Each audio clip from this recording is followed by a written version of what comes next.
오늘 1절 말씀에 보면은 형제들아 내가 신령한 자들에게 대함과 같이 너희에게 말할 수 없소서라는 말로 시작을 하고 있습니다. 신령한 자라는 그러한 단어가 나오는데 그래서 오늘 말씀의 제목을 신령한 성도 되자. 사도 바울을 봤을 때는 이 고린도전서를 쓸 때는 고린도 교회 성도들이 신령하지를 못했어요. 예수님을 믿으면서도 신령한 사람이라고 그렇게 할 만한 사람들이 못돼가지고 신령한 자를 대함과 같이 대할 수 없다라고 말씀하고 있습니다. 우리가 뭐 신령한 사람 성도라고 얘기를 한다면 먼저 나는 육에 속한 사람인가 아니면 영에 속한 사람인가를 생각해보면 압니다. 나는 육적인 사람인가 나는 영적인 사람인가, 육의 것을 더 좋아하는가 영의 것을 더 좋아하는가, 하나님 천국을 더 사모하고 더 좋아하는가 아니면 이 세상 것들을 더 기뻐하고 좋아하는가, 그것을 우리가 생각해보면 압니다. 우리는 영에 속한 성도들이 되어야 될 줄로 믿습니다. 남들이 하지 않는, 세상 사람들이 하지 아니하는 교회 나와서 예배하는 것, 기도하는 것, 찬송하는 것, 그리고 하나님 말씀 앞에 아멘할 수 있는 것, 또한 봉헌하고 헌신하고 또한 봉사하는 것, 그리고 또한 나가서 전도할 수 있는 것, 이 모든 것이 다 영적인 사람들만이 할 수 있는 것들입니다. 육적인 사람이 그냥 쉽게 할 수가 없는 일입니다. 그렇기 때문에 그렇게 영적인 것에 속한 사람이라면 우리는 신령한 성도라 일컬어질 수가 있는데, 그러할지라도 우리가 본문에 나오는 대로 더욱 신령한 성도들은 어떠한 사람이, 어떠한 성도가 되어야 하는가. 1절 말씀을 형제들아 내가 신령한 자들을 대함과 같이 너희에게 말할 수 없어서 육신에 속한 자 곧 그리스도 안에서 어린아이들을 대함과 같이 하노라.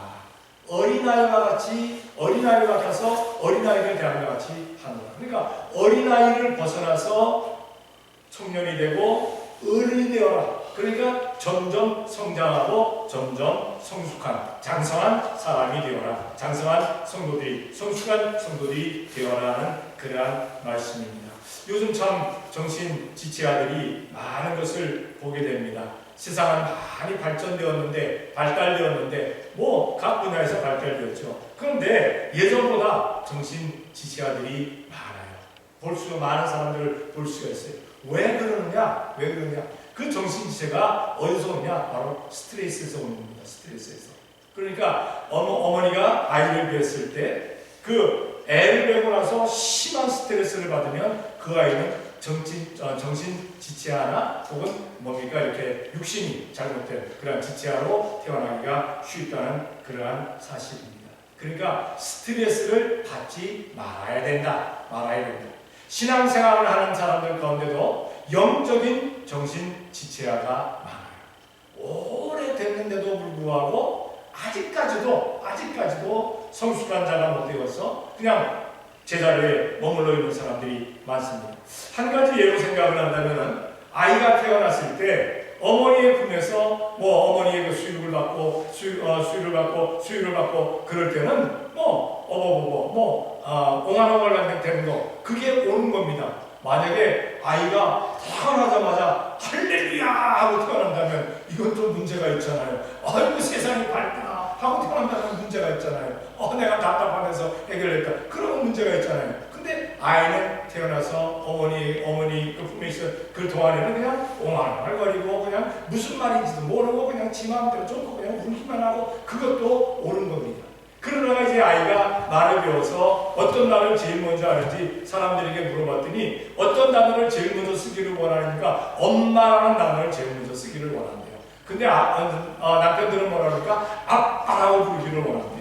그래서 서로 싸웁니다. 그 아이가 첫 번에 말하는데 얼버무리면서 엄마 그랬더니 한 대는 소리가 엄마라고 그랬다. 그때는 어떤 사람, 그 남자들은 나 아빠라고 그랬다 라고 얘기합니다. 근데 섞어서 얘기했어요. 이 아이는 섞어서 엄마 그랬으니까 엄마 섞어서 얘기했으니까 근데 사람들은 그렇게 얘기를 합니다. 근데 그렇게 하면 괜찮아요.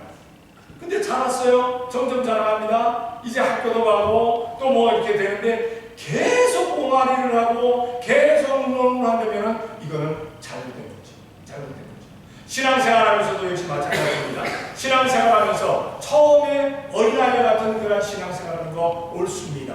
그런데 가면 갈수록 점점 그 신앙이 좀 더 성숙해져야 되는데 그리하지 못한다면 이것은 문제가 있는 거지요. 성경을 한번 찾아볼게요. 고린도전서 13장 11절입니다. 다 같이 시작. 내가 어렸을 때에는 말하는 것이 어린아이와 같고 깨닫는 것이 어린아이와 같고 생각하는 것이 어린아이와 같다. 장성한 사람이 되어서는 어린아이를 버렸노라. 아멘. 장성한 사람이 되어서는 어린아이를 버려야 되는데 장성했는데도 불구하고 어린아이처럼 된다. 어린아이가 이건 잘못된 거죠. 신앙에서도 역시 그렇게 잘못되어 있다는 사실입니다. 우리가 한번 생각해 보시기 바랍니다. 2023년도 들어서 1월 1일 날 올해는 내가 좀 어떻게 성숙해져야 되겠다. 영적으로 어떤 영적인 사람이 돼야 되겠다라고 각오를 했는데 지금 365일 다 지나서 이제 12월 31일 마지막 날이 됐습니다. 근데 생각해 보니까 똑같아요. 라고 한다면 나는 그대로 머물러 있구나. 나는 영적인 그런 신앙이 영적인 것이 잘하지 못하고 나는 그대로 머물러 있구나. 나는 지체하구나. 우리가 한번 그렇게 생각해야 될 줄 압니다. 기도하는 것이, 찬송하는 것이, 말씀을 읽는 것이나 봉사나 헌신이나 봉헌이나 혹은 전도하는 이러한 것들이 전혀 발전되지 않았다면, 성숙하지 않았다면 내가 내년에는 꼭 더 성숙한 내가 되어야겠다라고 그렇게 각오를 다짐하는 우리가 되어야 될 줄로 믿습니다.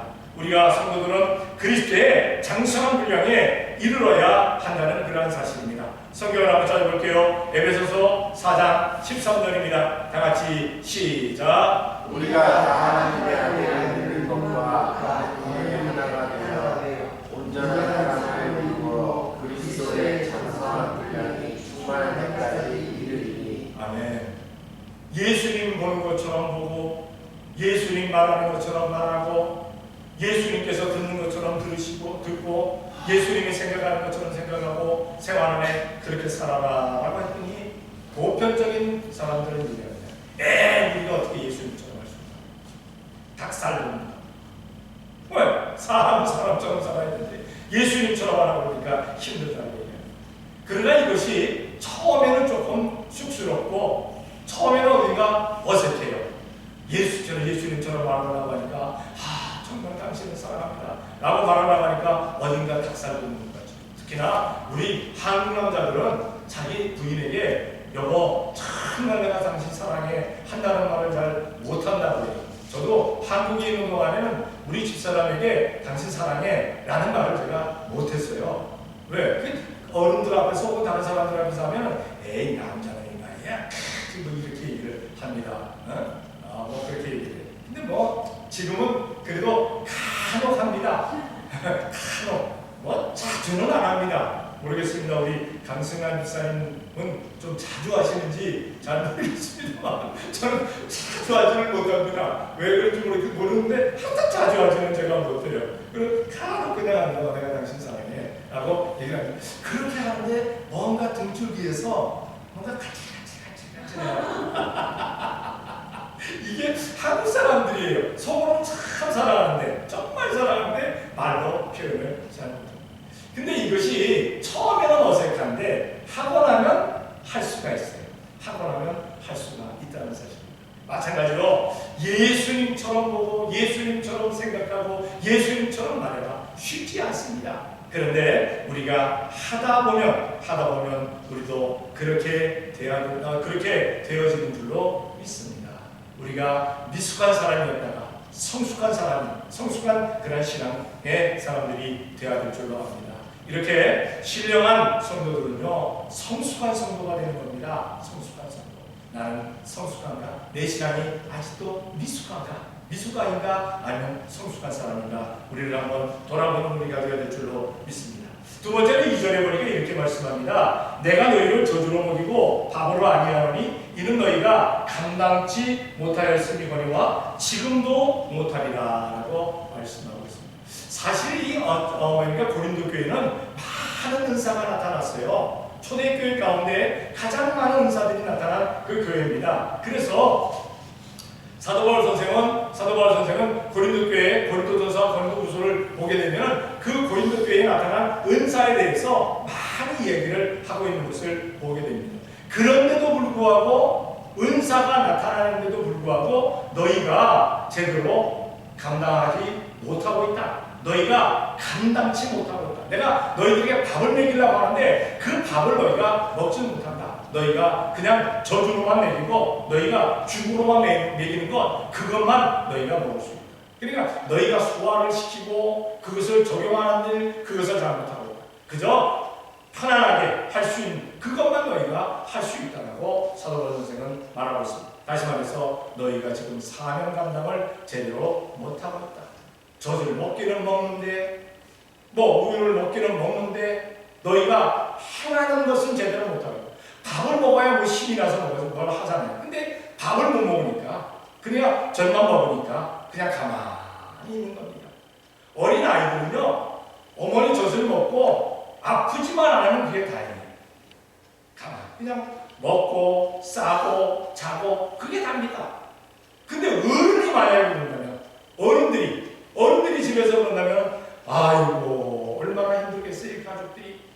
신앙생활도 역시 마찬가지입니다. 어릴 때는 그냥 주는 것 따박따박 먹고 그냥 가만히 그냥 좋다 하고 그냥 있어도 상관이 없습니다. 그러나 커가면서 신앙생활 한지 오래돼 가면서 연륜이 되어 가는데도 불구하고 가만히 있다면 이것은 문제가 되는 겁니다. 그러니까 자기에게 맡기신 사명을 잘 감당하라, 그러한 말씀입니다. 고린도전서 12장 28절을 봅니다. 다 같이 시작. 하나님이 교회 중에 몇을 세우셨으니 첫째는 사도요, 둘째는 선지자요, 셋째는 교사요, 그 다음은 능력이요, 그 다음은 병 고치는 은사와 서로 돕는 것과 다스리는 것과 각종 경험을 하는 것이다. 아멘. 하나님께서 세우신 그러한 직분들이, 재직들이 많다는 겁니다. 자기에게 주신 그 은사대로, 달란트대로 그렇게 세웠는데 과연 내가 그것을 잘 감당하고 있는가 한번 생각을 해보라는 겁니다. 봉사하는 일이나 헌신하는 일이나 전도하는 일이나 구제하는 일이나 교육하는 일이나 그것을 봉헌하는 일이나 내가 과연 그것을 제대로 제대로 감당하고 있는가. 만약에 그것을 감당하지 못하고 있다면 그 사람은 밥을 먹는 사람이 아니라 지금도 젖을 먹는 사람이다. 그렇게 말할 수밖에 없다는 겁니다. 다시 말해서 힘든 것을 포기해요. 힘든 것을. 그 조금 교회 나와서 이제는 좀 이렇게 봉사를 해도 이제는 사명 감당해도 되겠구나 라서 해서 무엇을 시키면 딱 포기하고 합니다. 나 목사님 그런 거 못합니다. 나는 안 돼요. 안 돼요. 다른 사람 시키세요. 안 돼요. 그런데 재밌는 게 다른 사람 시키라고 나는 안 된다고 얘기하면서도 누군가 다시 누구를 시켜서 그 일을 하면 저거 왜 저렇게 하느냐고 이렇게 지적질을 또 하는 사람이 있어요. 이걸 하지 말라는 겁니다. 아이들의 대부분이 어떻습니까? 자기는 못하면서 남이 하는 거 뭐라고 하는 아이들이 있어요. 자기는 제대로 못하면서 자기는 재부지치면서. 그러니까 신앙생활하면서 그리하지 말라는 겁니다. 내가 사명 감당을 하고 있는지 안 하고 있는지 나를 한번 돌아볼 수 있는 우리가 되어야 될 줄로 믿습니다. 힘든 거 포기하지 말자는 얘기입니다. 사도 바울 선생도 역시 마찬가지입니다. 사도 바울 선생도 자기가 주님을 만나 배웠고 복음을 전하기로 다짐을 하면서도 정말 가다가 힘들 때가 없었겠어요? 복음 전하면서 선교하면서 없었겠어요? 얼마나 많은 벽에 부딪히고 얼마나 많은 힘듦이 있겠어요? 그래서 사도 바울은 그렇게 고백을 하잖아요. 성경을 찾아볼게요. 사도행전 20장 24절입니다.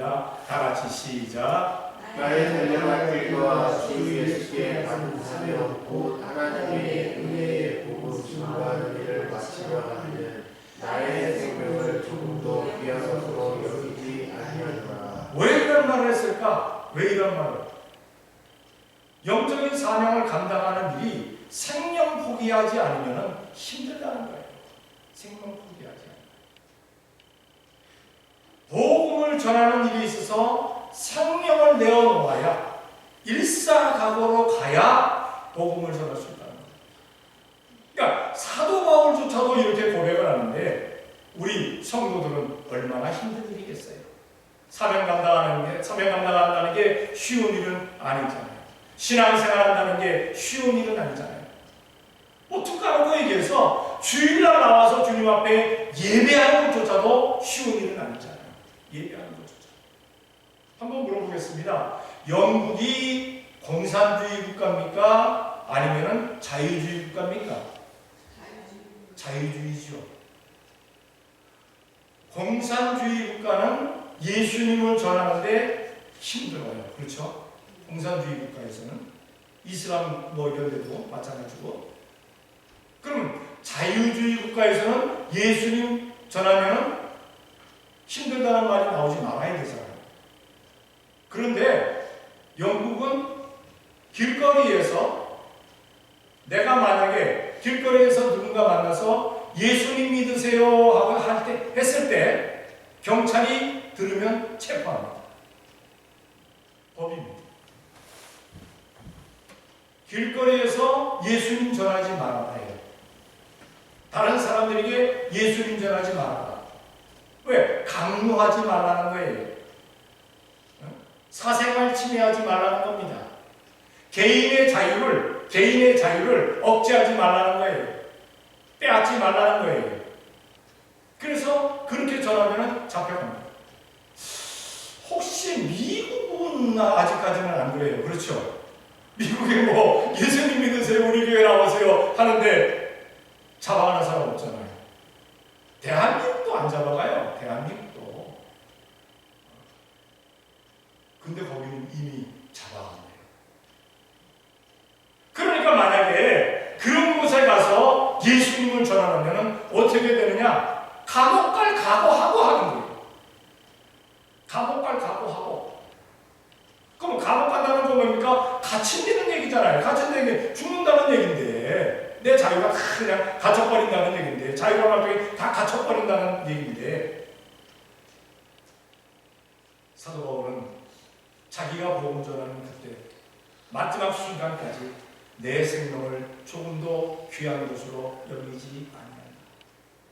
사명을 감당하기를 원하는 사람들은 목숨을 내놓는 수밖에 없다. 근데 아직까지는 그렇지는 않잖아요. 그래서 우리가 어떤 감사는 할 수 있습니다만, 우리 성도들은 사명 감당을 완수할 수 있는 우리가 되어야 될 줄로 믿습니다.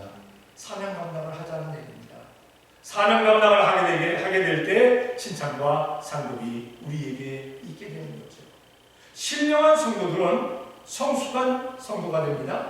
신령한 성도들은 사명을 감당하는 성도가 됩니다. 그러면 오늘 본문에 보게 되면 신령한 사람들과 영적인 사람들과 육적인 사람들, 신령한 사람들과 그렇지 못한 사람들을 어떻게 나눌 수 있느냐? 어떻게 확인할 수 있느냐? 3절에 보니까 이렇게 말씀하고 있습니다. 너희가 아직도 육신에 속한 자로다. 너희 가운데 시기와 분쟁이 있으니 어찌 육신에 속하여 사람을 따라 행함이 아니리요. 신령한 성도가 되어야 되는데 너희가 신령치 못하고 너희가 육신에 속한 사람이다. 육신에 속한 사람이다.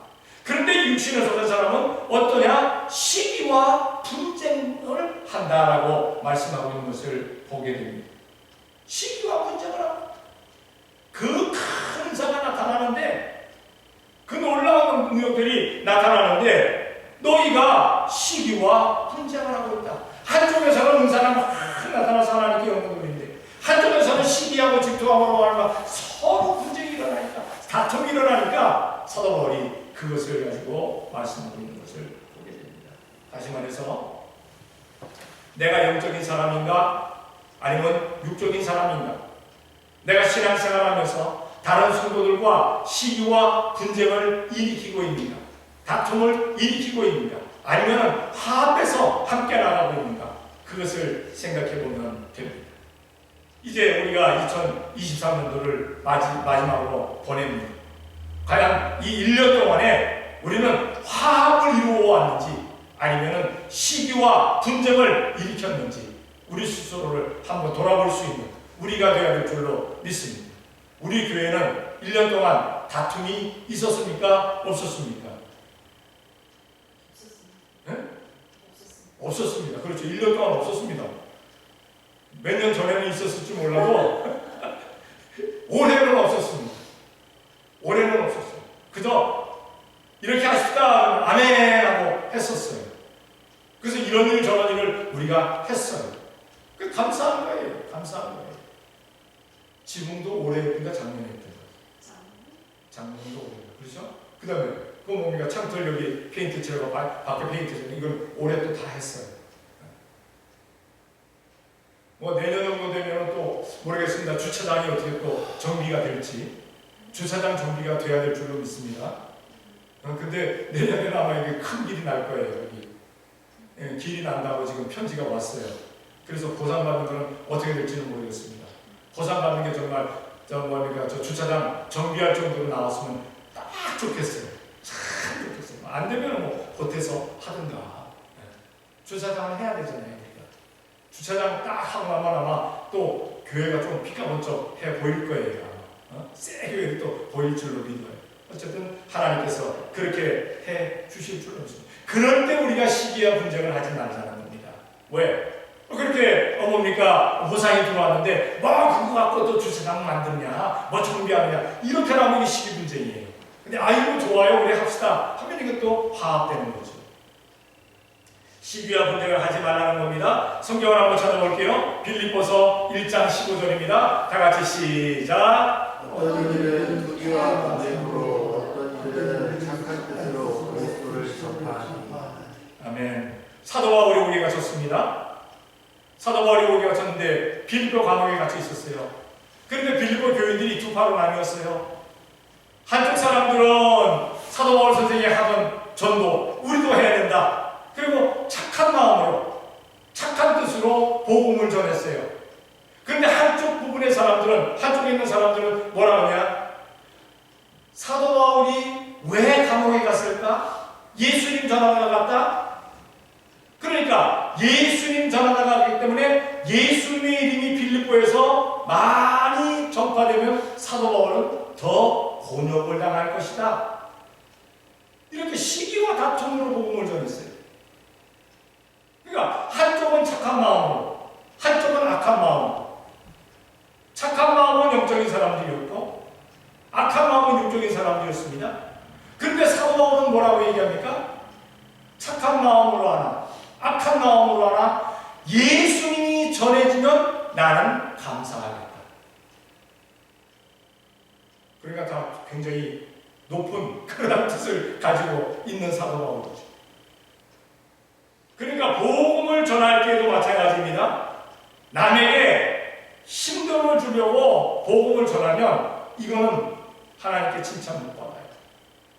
그런데 함께 좋은 것으로 함께 하자고 착한 마음으로 복음을 전하게 되면 칭찬을 받을 수가 있다는 그러한 사실입니다.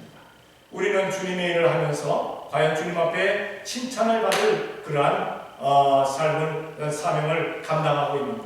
아니면 주님께로부터 너 잘못됐어! 라고 야단 맞을 그러한 일들을 하고 있습니다. 교회 나오는 사람들 가운데도 그런 사람들 많아요. 내가 이렇게 함으로 말미암아 하나님께서 영광 받으시겠지. 아니면 내가 이렇게 함으로 말미암아 누구는 굉장히 속이 쓰릴 거야. 이거는 다른 겁니다. 이거는 다른 겁니다. 우리는 주님의 일을 하고 나서 주님 앞에 가서 잘했다 칭찬과 상급 받을 수 있는 우리가 되어야 될 줄로 믿습니다. 성경을 다시 한번 좀 찾아볼게요. 마태복음 25장 15절입니다. 다 같이 시작. 각각 제 생대로 하나에게는 5달란트를 하나에게는 2달란트를 하나에게는 1달란트를 주고 떠났더니. 아멘. 5달란트 받은 사람, 2달란트 받은 사람, 1달란트 받은 사람. 5달란트 받은 사람은 속히 나가서 열심히 일해서 5달란트를 또 남깁니다. 2달란트 받았던 사람도 나가서 열심히 해서 2달란트를 또 남깁니다. 그런데 1달란트 받았던 사람들은 뭐라고 생각합니까? 아, 남고 이 한 달란트 이거 나가서 어떻게 하다가 이거 잃어버리면 내 주인에게 혼날 수밖에 없다. 그러니까 나는 이것을 가만히 가지고 있다가 잘 간수했다가 내 주인이 돌아오면 주인에게 본전을 딱 드려야 되겠다. 이렇게 생각했어요. 잃어버리는 것보다는 낫다라고 생각을 했어요. 그런데 주인은 칭찬하지 않는 것을 보게 됩니다. 여러분들은 어떻습니까? 우리 주님께서 여러분들에게 각자에게 달란트를 맡기셨어요. 은사를 맡기셨어요. 주셨어요. 과연 잘 활용하고 계시는지. 주님께서 잘했다 칭찬하시면서 네가 작은 일에 충성하였으니 큰 것으로 내가 갚아주리라. 내 잔치에 너희가 와서 크게 기뻐해라 라고 말씀하실지, 아니면은 있는 것 빼앗겨서 그 있는 것 더 있는 자에게, 더 많이 있는 자에게 주게 되는 그러한, 그래서 바깥 어두운 곳에 가서 슬피 울며 이를 감이 있을지 우리 스스로를 한번 돌아봐야 될 줄로 믿습니다. 1년을 보내면서 과연 여러분들은 남기셨습니까? 아니면 그냥 그대로 제 본전을 가지고 있습니까? 아니면 작년보다 더 못합니까? 우리는 한 해 한 해를 보내면서 남겼다. 올해도 하나님께서 우리들에게 큰 것 주셨고, 뭐 큰 게 아니라도 작은 것도 주셨고, 그렇게 또 은혜 가운데 한 해를 보내게 하시니 감사한다 하면서, 주님 앞에 감사하면서 한 해를 보내는 우리가 되어야 될 줄로 믿습니다. 올 한 해 주님께서 지켜주셨고, 내년 한 해 이제 2024년도에는 기도의 제목을 영혼육이 풍성해지는 해. 우리가 5년 동안 열심히 정말 임마누엘 축복교회와 함께 했습니다. 이제 6년차, 내년에는 6년차입니다. 하나님께서 영적인 거에도, 범사에도, 그리고 육적인 것에도 더욱 풍성하게 도와주실 줄로 믿습니다. 지금까지도 복을 주셨지만 앞으로도 더욱 복을 내려 주실 줄로 믿습니다. 우리가 진정 신령한 성도가 되어서 성숙한 성도들이 되고 사명 감당하는 성도들이 되고, 시기와 분쟁을 스트레스나 시기와 분쟁은 악한 것들에게 줘버린 것 같아요. 우리가 취할 것 아닙니다. 그래서 주님 만나면 그날 잘했다 칭찬받고 상급과 면류관 받는 성도들이 되어 지시기를 예수님의 이름으로 축원합니다. 기도하겠습니다. 사랑의 아버지 하나님 감사합니다. 사랑하여 주시어서 오늘도 주님 앞에 나와 이렇게 예배하게 하시니 감사합니다. 우리 온 성도, 신령한 성도들이 되어지게 도와 주시옵소서. 성숙한 신앙들이 되어지게 도와 주시옵고, 사명 감당하는 저희가 되어지게 도와 주시며, 시기와 분쟁을 다 모내는, 끊어내는 저희가 되어지게 복내려 주시옵소서. 오직 주님께만 영광 돌리시는 저희가 되어지게 복 주시옵을 믿사옵고 예수님의 이름으로 기도 드리옵나이다. 아멘.